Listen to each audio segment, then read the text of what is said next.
When I'm heading out for an afternoon of urban sketching, it's quite easy to decide what to take. But in a couple of weeks' time, I'll be setting off for an 8-night motorhome adventure, visiting places like Chatsworth House, Hebden Bridge, Grafham Water. And suddenly I'm starting to feel a little bit overwhelmed with the possibilities.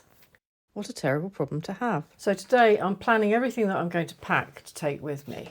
I want enough options and flexibility for different situations, how much time I'll have, how far I've got to walk, so therefore how much I want to carry. Now, having the luxury of travelling in my home from home on wheels makes it very tempting to take everything bar the kitchen sink from my studio. But sometimes it's actually better not to have too much choice. Besides, I've still got to fit in things like food, toiletries, clothes, my dogs. And of course, Hebden Bridge has some lovely art shops too, so I need to save some space for new things that I might buy. So let's see what makes the cut for 8 days of urban sketching on the road. I'm doing a circular route up to Hebden Bridge in West Yorkshire and back, and every stop is a bit different, so I want a sketching kit that's flexible. Sometimes I want to travel light when I might not have much time to sketch or I don't want to carry too much, and other times I want enough materials to spend hours sketching and experimenting. So I've decided I'm going to take 2 sketchbooks, one A4, which is actually the one I bought recently in Oxford, so I've already filled a few pages as you can see, and a smaller A5 one. They're both C. White of Brighton sketchbooks. They're 200 GSM and they're my go-to sketchbooks these days.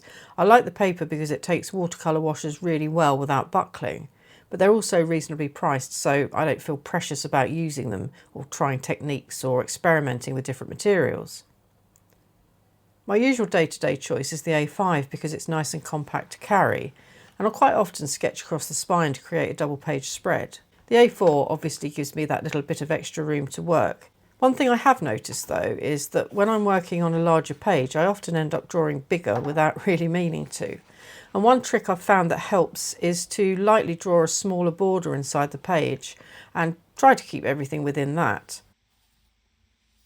I could even mask it off with some washi tape, so I'm going to pack a couple of rolls of that too. I'll be taking this one as my main pencil case. It's got this expandable zip area so that I can cram everything in it. And in it I shall pack some travel brushes. I've got an Escoda here and a couple of Da Vinci's. I like the way the handle screws onto these. Some water brushes. They're not my favourite things, but they're so convenient that I do use them from time to time. I'll also take a few pencils that I sometimes use over my watercolours. I've got a black wing, an oil-based Pitt pencil, and this sketch and wash pencil, which I only discovered recently when my friend from New York gave me one. I really liked the effect it created when I used it to sketch the Bridge of Sighs with her in Oxford. You draw with it normally and then you can activate it with water, which is lovely for doing shadows. As I'll be taking pencils, I'll also need a sharpener, and in my last video I asked for suggestions on decent ones, and many of you recommended the, I don't know if it's Cum or KUM, and the Tagore. As it turned out, I already had one of each of these makes hidden away in drawers, so I'll bring them along and see how I get on. Then I have a few coloured pencils, not a whole set, just a handful, mainly Faber-Castell and a few Caran d'Ache. I've been experimenting lately with painting first and then adding the detail afterwards, and I quite like the softer effect pencil gives on top of dry watercolour compared with black ink, which can sometimes look a little harsh.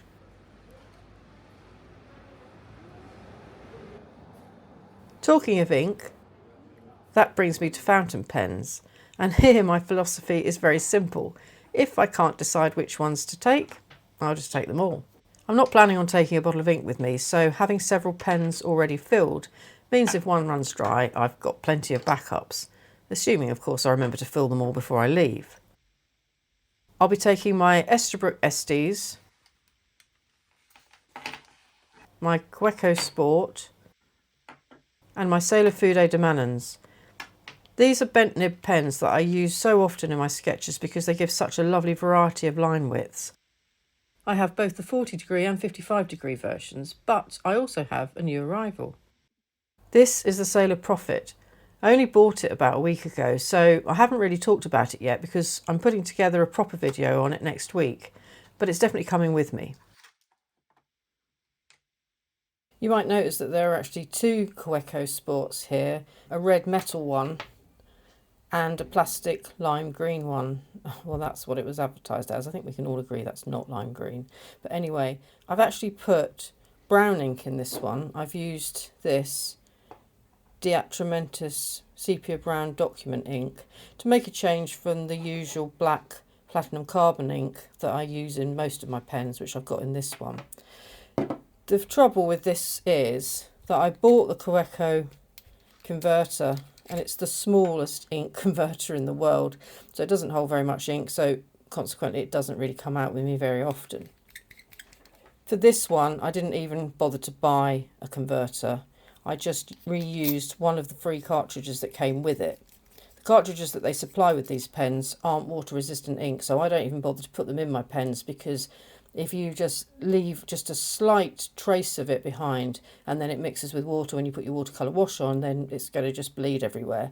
But what I did was I took a blunt syringe and extracted the ink that it came with out of the cartridge, rinsed it out thoroughly and let it dry really thoroughly. You don't want any water in there either. And then using the blunt syringe, refilled it with water resistant ink.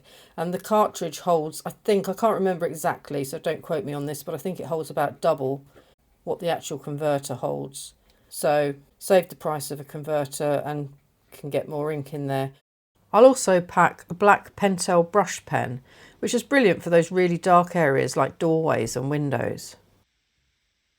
And finally, on the opposite end of the spectrum, I'm taking a white acrylic paint marker for adding little highlights here and there. I've struggled with white gel pens because they're so hit and miss. I've watched videos and heard all the tricks like stuffing the end with blue tack or kneaded erasers, but I couldn't even get the end off. So I'm hoping these acrylic markers prove a bit more reliable. Oh, and last but not least, some handy clips, as it's bound to be windy. I'm going to take 3 palettes. This first one is my favourite go-to palette.